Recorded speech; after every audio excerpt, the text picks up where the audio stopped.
नमस्कार, स्वागत है आप सभी का हमारी इस बेहद खास पेशकश में जिसका नाम है निवेश की एबीसीडी। मैं हूं आपके साथ कविता थपलियाल और जैसे कि हर हफ्ते हम एक बाजार से जुड़ी और निवेश जगत से जुड़ी शख्सियत से मिलाते हैं, तो आज मेरे साथ एक बेहद खास मेहमान हैं आईसीआईसीआई प्री म्यूचुअल फंड के एस नरेन साहब, जिन्हें किसी भी इंट्रोडक्शन की ज़रूरत नहीं है।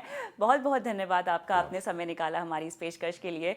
और आज आपके ऊपर रिस्पॉन्सिबिलिटी है, जिम्मेदारी है हमारे दर्शकों को गाइड करने के लिए। तो पोर्टफोलियो प्लानिंग से मैं शुरुआत करना चाहती हूँ। बहुत सारे फंडामेंटल फैक्टर्स होते हैं पोर्टफोलियो बनाने के, डिज़ाइन करने के, और आजकल तो हम देख रहे हैं सोशल मीडिया पर हर कोई जो है एक्सपर्ट बना हुआ है, हर तरह के उनको नुस्खे देता रहता है कि अपने पोर्टफोलियो में ये खरीदें वो खरीदें। Overall portfolio, financial portfolio designing की मैं बात करूँ सर, उसको बनाने की बात करूँ, थंब रूल्स क्या होते हैं? एसेट एलोकेशन एक ही थंब रूल है जी। कि जब एक मार्केट बहुत, एक सेक्टर, एक एसेट क्लास बहुत अच्छा करता है जी। वो एसेट क्लास में बहुत पैसा, ऑल द पैसा नहीं लगाना चाहिए। ठीक है। 2011 to 13 में रियल एस्टेट में बहुत प्रॉफिट सब लोग किया था। वो समय में सब लोग को मैं बोलता था कि ऑल द पैसा रियल एस्टेट में नहीं डालना चाहिए था। अभी तो इक्विटी में सब लोग बहुत पैसा बनाया है, इसलिए सब ऑल द पैसा अभी इक्विटी में नहीं लगाना चाहिए। सो एसेट एलोकेशन में क्या होता है कि ऑल द एसेट्स में डालते हैं। सो इक्विटी होता है, गोल्ड होता है, रियल एस्टेट होता है, डेट होता है, फिक्सेड डिपॉजिट होता है, सब एसेट क्लास में डालते हैं तो लॉन्ग टर्म में रिटर्न बनेगा। बिल्कुल। और इसमें क्या होता है कि जो एसेट क्लास अच्छा नहीं किया है उसमें इन्वेस्ट होता है। सो अभी तो या डेट में रिटर्न कम आया है तो डेट में इन्वेस्ट करेंगे तो अच्छा होता है। 2011 to 13 में लोग बोल देते हैं कि क्यों इक्विटी में इन्वेस्ट करना है, क्योंकि इक्विटी में अच्छा रिटर्न नहीं आया है रियल एस्टेट के सामने। वो समय में इक्विटी में जो लोग इन्वेस्ट किया है उनको 10 साल में 20% CAGR मिला है। बिल्कुल बिल्कुल। तो एसेट एलोकेशन एक बहुत बड़ा फैक्टर है जो आपको अपने फाइनेंशियल पोर्टफोलियो में ध्यान में रखना चाहिए, लेकिन जैसे कि हम जानते हैं कि अब इक्विटी को लेकर जागरूकता धीरे धीरे बढ़ रही है। वहाँ नहीं पहुँची अवेयरनेस जहाँ तक हम सब चाहते थे कि हो, लेकिन धीरे धीरे इक्विटी को लेकर अंडरस्टैंडिंग बढ़ी है। और स्पेशली अगर कोई डायरेक्ट इक्विटी में नहीं आना चाहता तो म्यूचुअल फंड के ज़रिए आ सकता है। कुछ मुझे बताइए कि म्यूचुअल फंड के ज़रिए अगर आप इक्विटी में पार्टिसिपेट करते हैं तो आपका रिस्क कैसे मिटिगेट हो जाता है? इसलिए हमने क्या किया है कि कैटेगरीज क्रिएट किया है। इक्विटी सेविंग करके एक कैटेगरी है, बैलेंस्ड एडवांटेज करके एक कैटेगरी है, मल्टी एसेट करके एक कैटेगरी है, इक्विटी एंड डेट करके एक कैटेगरी है। हाँ। ये सब कैटेगरी में एसेट एलोकेशन होता ही रहता है, इसलिए ये कैटेगरी का इक्विटी से थोड़ा सेफर है। और ये कैटेगरी में एसेट एलोकेशन के कारण अच्छा, I mean automatic risk management थोड़ा होता है इक्विटी से। हाँ। इसलिए हमने क्या किया, ऐसे म्यूचुअल फंड में ये कैटेगरीज को पॉपुलराइज करने के लिए बहुत मेहनत किया है अगला 10 साल से। बिल्कुल बिल्कुल। पिछले 10 साल से आपका काम मेरे ख्याल से इस बात का गवाह भी है, जिस तरह से हम लोगों की दिलचस्पी बढ़ती हुई देख रहे हैं। हाइब्रिड की बात करूँ, बैलेंस्ड एडवांटेज कैटेगरी की बात करूँ, इसमें भी निवेशकों का ख्याल रखा गया है। जैसे कि अगर आप बहुत कंजर्वेटिव हैं तब भी आपके लिए एक प्रोडक्ट है, अगर आप बहुत ज़्यादा अग्रेसिव जाना चाहते हैं तब भी हाइब्रिड में आपके पास ऑप्शन है। इस पूरे हाइब्रिड को अगर मैं समझूँ तो किस किस तरह से आपकी रिस्क एपेटाइट को ख्याल में रखते हुए आपके लिए एक ऑप्शन प्रेजेंट किया है?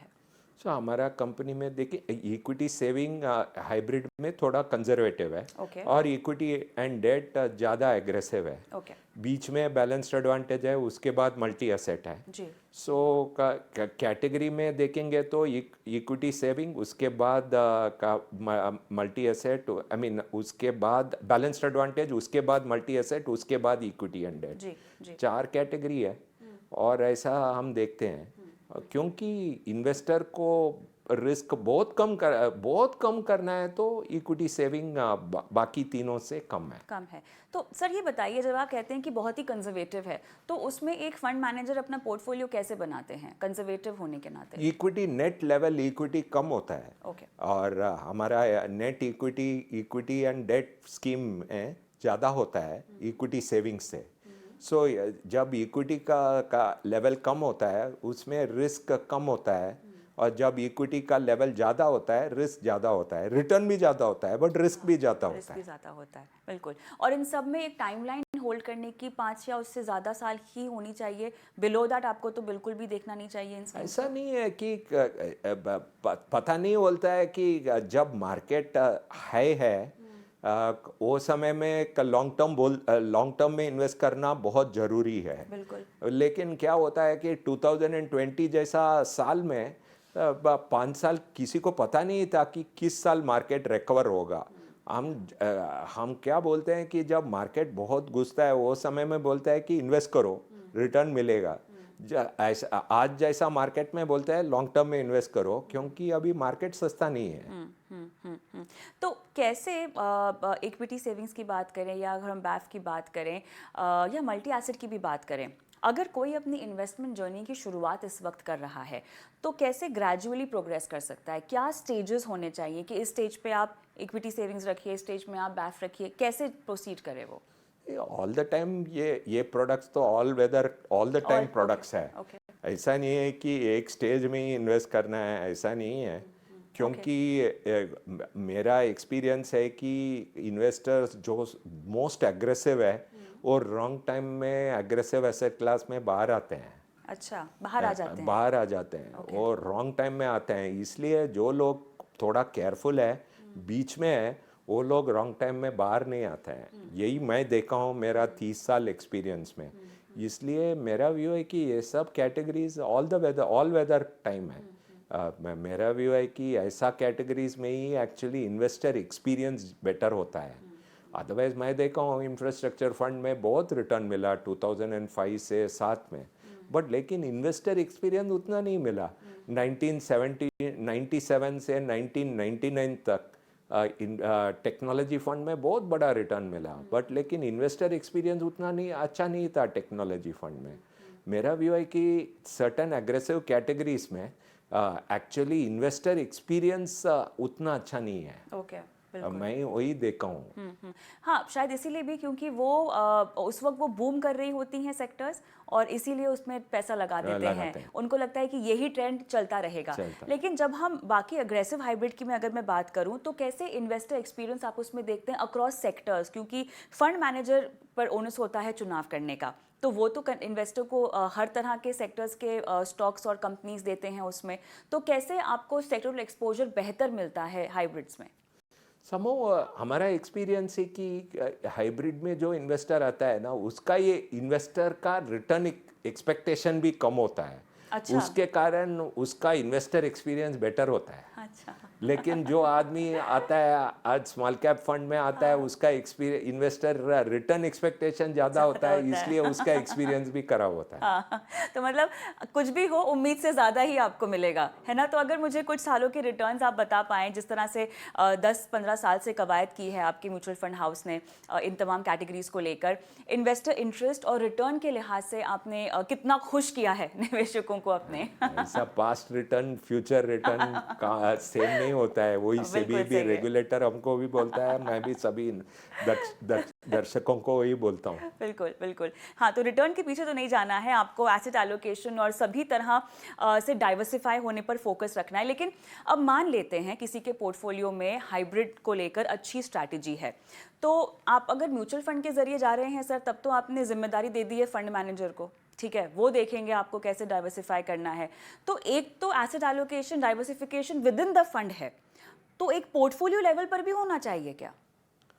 पोर्टफोलियो लेवल में इसलिए मैं म्यूचुअल फंड में हाइब्रिड बोलते हैं क्योंकि इंडिविजुअल लेवल में भी कर सकता है। कर सकते हैं। एक डिपॉजिट में डाल दो, उसके बाद इक्विटी में डाल दो, इक्विटी म्यूचुअल फंड में डाल दो।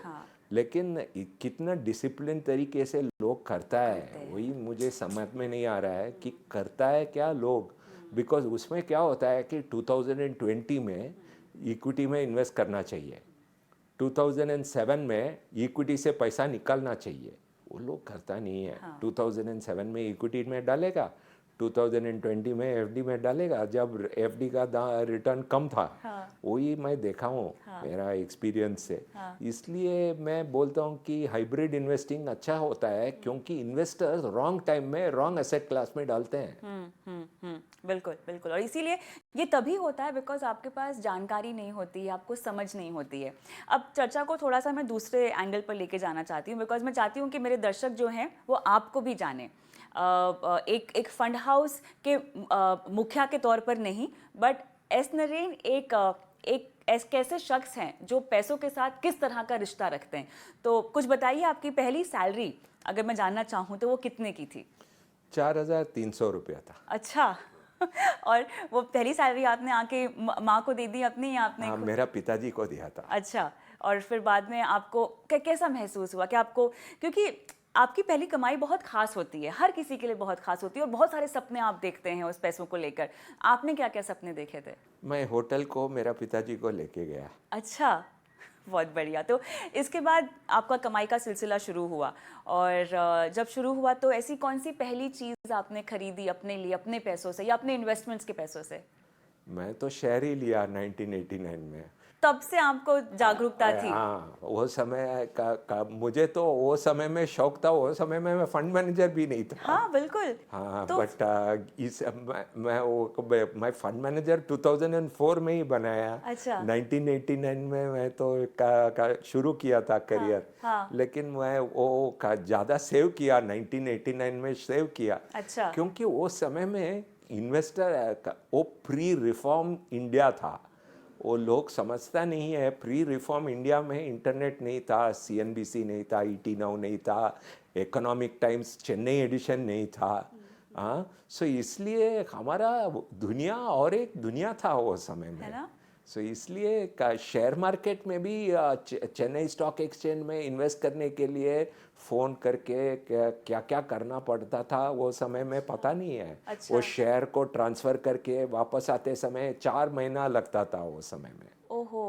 अच्छा, तो मतलब जो हम लोग टीवी में देखते हैं, जो फिल्मों में देखते हैं, बकायदा वैसे ही हुआ करता था माहौल। हाँ, तो लेकिन मुझे बताइए, आपको ये सब सीख किसने दी? आपने जानकारी कैसे प्राप्त की? आपने पढ़ाई लिखाई क्या की फिर इन सब में आगे मैं तो बढ़ने के? एमबीए आईएम कलकत्ता में किया था।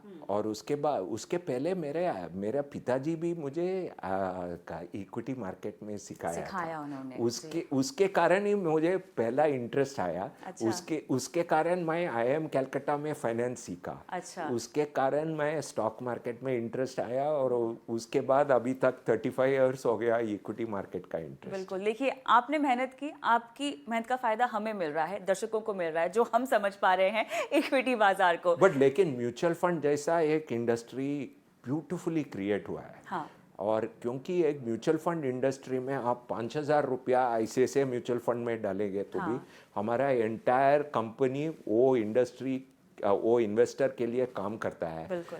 500 करोड़ डालेगा तो भी वही टाइप में काम करता है। हाँ, सो बिल्कुल वो सही है। ब्यूटीफुल इंडस्ट्री है इन्वेस्टर बिल्कुल, के लिए। बिल्कुल बिल्कुल। खासतौर से अगर आप समझते नहीं हैं शेयर बाजार को, आपको डर लगता है। बहुत सारे लोगों को लगता है कि शेयर बाजार तो सट्टा है, तो इसको तो वो वैसे भी तौबा करके निकल जाते हैं। लेकिन म्यूचुअल फंड ऐसा जरिया है जहां पर आपको समझ में आता है कि आपको कैसे अपनी फाइनेंशियल जर्नी में आगे बढ़ना है। तो कुछ हमारे दर्शक ऐसे भी होंगे जो रातों की नींद गवा देते हैं शेयर मार्केट में पैसे डाल के। कभी आपके साथ ऐसा हुआ? हाँ, हुआ 1989 टू 94 टू 98 में बहुत हुआ। अच्छा। एक्चुअली हाँ। उसके बाद एक प्रोसेस क्रिएट किया, उसके अच्छा। बाद एक चेकलिस्ट क्रिएट किया। अच्छा। वो सब लर्न करने के बाद ही मैं 2004 में एक कंपनी में ज्वाइन किया। अच्छा। सो वो एडवांटेज है कि मैं ये कंपनी में 15 साल एक्सपीरियंस के बाद ही यहाँ ज्वाइन किया। बिल्कुल बिल्कुल, ताकि आप अपनी सीखी हुई चीज़ को आगे बढ़ा सके। तो ऐसी कौन कौन सी गलतियां हैं जिससे आपने सीखा और बताया लोगों को कि ये नहीं करना है आपको? लिवरेज नहीं लेना है एक, और डेरिवेटिव सेगमेंट जैसा सेगमेंट में बहुत केयरफुली करना है। वो समय में एक बदला और एएलबीएम सिस्टम था। वो दोनों सिस्टम, आज का डेरिवेटिव, वो सब सिस्टम में बहुत केयर एसेट एलोकेशन करना है। इसलिए हाइब्रिड स्कीम जैसा स्कीम में इन्वेस्ट करना है। यही है मेरा। आपकी बकेट लिस्ट है? हाँ? आपकी बकेट लिस्ट है? बकेट लिस्ट चेकलिस्ट क्रिएट करते रहता हूँ। अच्छा। और वो चेकलिस्ट के बारे यूज़ करके हमारा प्रोसेस को कंटिन्यूअसली इम्प्रूव करते रहता हूँ। लाइफ की बकेट लिस्ट सर? लाइफ का बकेट लिस्ट ऐसा नहीं तो है? कहीं घूमने फिरने जाना हो, कोई चीज खरीदनी हो, ऐसा कुछ नहीं तो है। पोर्टफोलियो में जो आपने अपने लिए बना रखा होगा उसका कोई तो फाइनेंशियल गोल होगा लाइंड अप उसके साथ। ऐसा नहीं है। आईसीआईसीआई म्यूचुअल फंड में हमारा गोल है कि बहुत सारा इन्वेस्टर को बिल्कुल। Financial independence over the long term achieve करना है। ये फाइनेंशियल इंडिपेंडेंस सर बहुत पर्सनल नहीं है हर चीज के लिए, सबके लिए अलग अलग मतलब होगा ना फाइनेंशियल वो इंडिपेंडेंस है, का। वो हमको पता नहीं है कि Exactly. एक आदमी को फाइनेंशियल इंडिपेंडेंस कभी भी नहीं आएगा, एक आदमी को बहुत जल्दी आएगा। वो तो हमारा but what do you actually mean by financial independence? आपके लिए how do you understand financial independence? क्या मतलब हो सकता है मैं उसका? डेली उठ के money matter, personal money matter के बारे में सोचता नहीं सोचना हूँ। नहीं, okay. वही फाइनेंशियल इंडिपेंडेंस। आपको मिल गई फाइनेंशियल हाँ, इंडिपेंडेंस? मुझे मिल गया।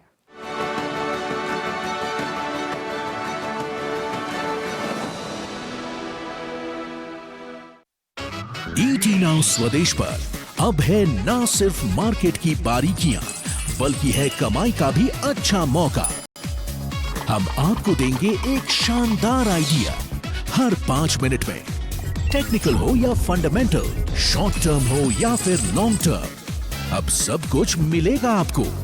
तो देखिए हर ट्रेडिंग डे सुबह 8 बजे से शाम 4, सिर्फ ईटी नाउ स्वदेश पर। बढ़ो देश के साथ। पापा जी, कैमरा उल्टा है आपका। शीर्षासन कहते हैं इसे। इस टाइम पापा स्ट्रेस कम कर रहे हैं, घर नहीं बिक रहा ना। इसे बेच के नए घर का पेमेंट करना था, लेकिन ढंग के बाहर से नहीं मिल रहे। पापा जी, घर बेचना है तो मैजिक ब्रिक्स पे आइए। यहाँ पे हजारों सेलर्स रोज मिलते हैं लाखों बायर्स से, ताकि प्रॉपर्टी जल्दी बिके और बेटर प्राइस मिले। अब आप सीधे हो जाइए। कुछ लोगों के लिए मैं टेढ़ा ही रहूंगा।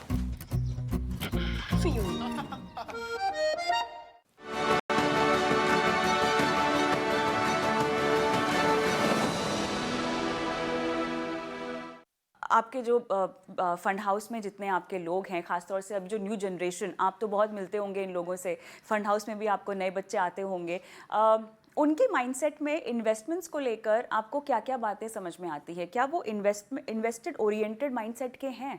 इन्वेस्टमेंट ओरिएंटेड माइंडसेट के है, बट उनको बोलता हूँ कि 30 साल के लिए इन्वेस्ट करना है। मेरा उम्र क्या है, उनका उम्र क्या है। या इन्वेस्ट है, you can not become rich quick. हाँ, वो बिल्कुल। रिच क्विक मॉडल नहीं है। नहीं है। ये वो 30 साल चाहिए है। वो 30 साल 3 साल नहीं हो सकता है। हाँ, हाँ, बिल्कुल। वो लोग को बताता हूँ कि लर्निंग भी टाइम लगेगा, एक साइकिल देखना पड़ेगा।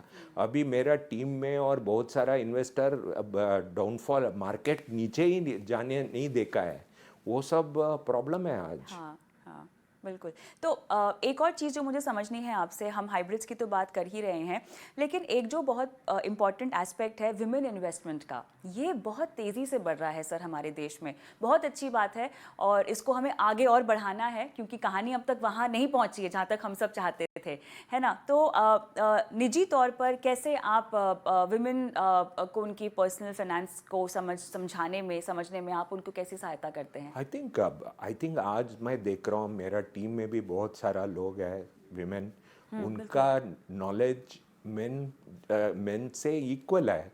सो इसलिए मेरा डीलिंग में भी विमेन है। सो आई थिंक बहुत चेंज है। मैं जब 80s में था और आज है, बहुत चेंज है। बट लेकिन विमेन को भी सोचना है फाइनेंस मैटर्स में। वो उनके हाथ में भी है। आई थिंक बहुत इम्प्रूवमेंट हुआ है 1980 से आज तक मेरे ख्याल से। बिल्कुल, बहुत इम्प्रूवमेंट हुआ है और अच्छी बात यह है कि हमने छोटे छोटे शहरों में भी ये बदलाव आता हुआ शुरू कर दिया है देखना। एक और चीज़ होती है सर कि आपके ना घर में जैसा माहौल है आप वैसे ही बनते, जैसे कि आपके पिताजी ने आपको मार्केट्स के बारे में बताया तो आपको समझ थी। इंडियन फैमिलीज़ में ये हर फैमिली का हिस्सा नहीं है। इंडियन फैमिलीज़ में वो फाइनेंसेस के बारे में ओपनली अभी भी बात नहीं करते हैं और अब समय आ गया है कि इसको आप ड्राइंग रूम कॉन्वर्सेशंस बनाएं, इन्वेस्टमेंट को ड्राइंग रूम कॉन्वर्सेशंस बनाएं। बहुत ज़रूरी है, अगर हस्बैंड इन्वेस्ट कर रहे हैं तो उनकी वाइफ को पता हो कि वो कहाँ इन्वेस्ट कर रहे हैं, कैसे इन्वेस्ट कर रहे हैं। ऐसा बदलाव आप देखते हैं जब आप मिलते हैं लोगों से बाहर? देखता हूँ।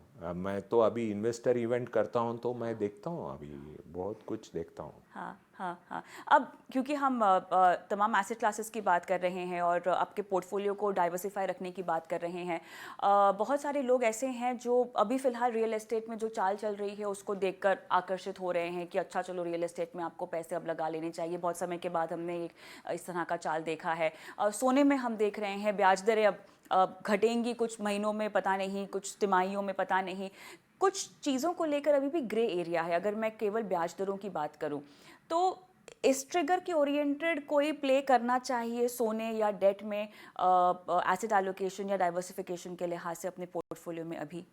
सोने में भी इन्वेस्ट करना चाहिए और डेट में भी डेट में भी इन्वेस्ट इन्वेस्ट करना करना चाहिए। चाहिए, बिल्कुल। सबके लिए एक घर भी होना चाहिए। हाँ। तो ये सब चाहिए। हाँ, तो मतलब रियल एस्टेट आप अपने सेल्फ कंजम्पशन के लिए रखें, वो ज़रूरी है ना? है। लेकिन अगर मैं डेट, मैं तो सबको बोलता हूँ रीट में भी कंसिडर करो। हमारा हाँ, सब म्यूचुअल नहीं, फंड में रीट में भी इन्वेस्ट बिल्कुल, किया है। हाँ, कि रीट क्यों नहीं तूल पकड़ पा रहा है हमारे देश में? उतना रीट भी नहीं आया हाँ, है। actually, इसलिए अगला 10-15 साल में बहुत सारा रीट आएगा और वहाँ भी सोचना पड़ेगा। वहाँ हमारी कमाई कैसे हो जाएगी as compared to a physical real estate? मेरी रीट तो में उसमें रेंट आता है और रेंट हमको रेंट डिविडेंड या इंटरेस्ट जैसा हमको भी रिटर्न आता है, वो हम तो इन्वेस्ट करते हैं रीट में। बिल्कुल। इसी को लेके जागरूकता दरअसल कम है लोगों में, अवेयरनेस कम है। या वो इम्प्रूव होगा। इक्विटी में भी अवेयरनेस 40 साल पहले कम था, इम्प्रूव हुआ, यहाँ भी इम्प्रूव होगा, है ना?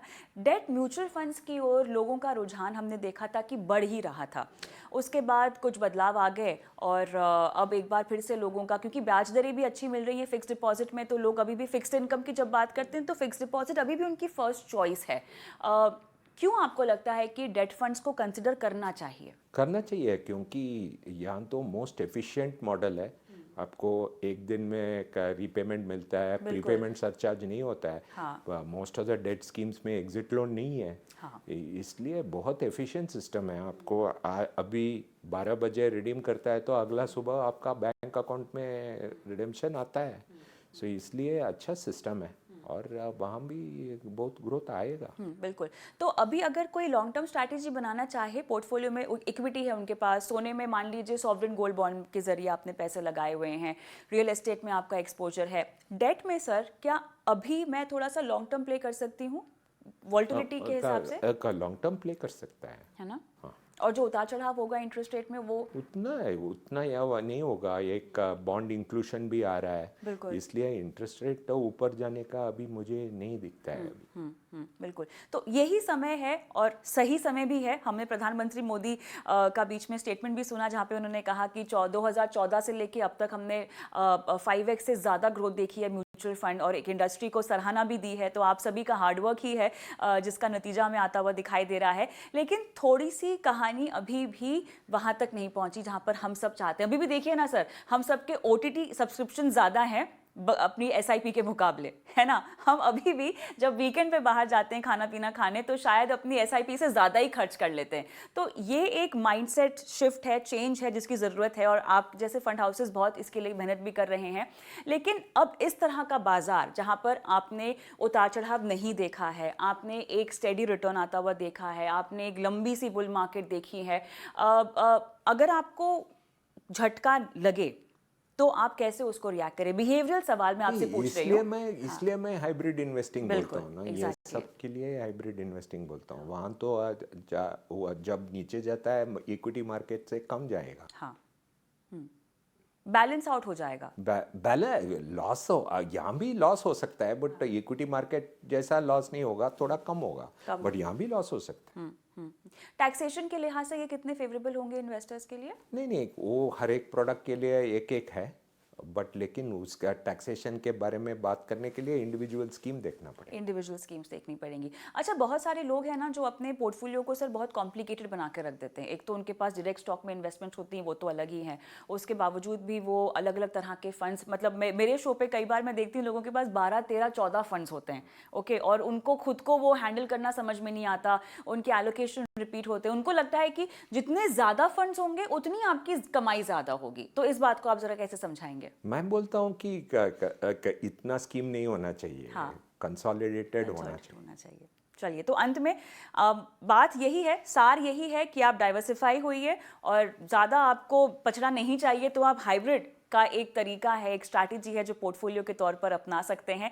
जाते जाते आपका क्या नसीहत होगी आपकी तरफ से हमारे दर्शकों को? नो, एसेट एलोकेशन करो, एक एसेट क्लास में ही इन्वेस्ट मत करो, सब एसेट क्लासेस में इन्वेस्ट करो, लॉन्ग टर्म इन्वेस्ट करो एंड आपका बिजनेस या आपका जो करना है लाइफ में बिल्कुल। करते रहो। बिल्कुल, और इसी के साथ साथ भारत की तरक्की की कहानी में भी आप योगदान दें और उसके साक्षी बने। बहुत बहुत धन्यवाद आपका, आपने समय निकाला। Thank you.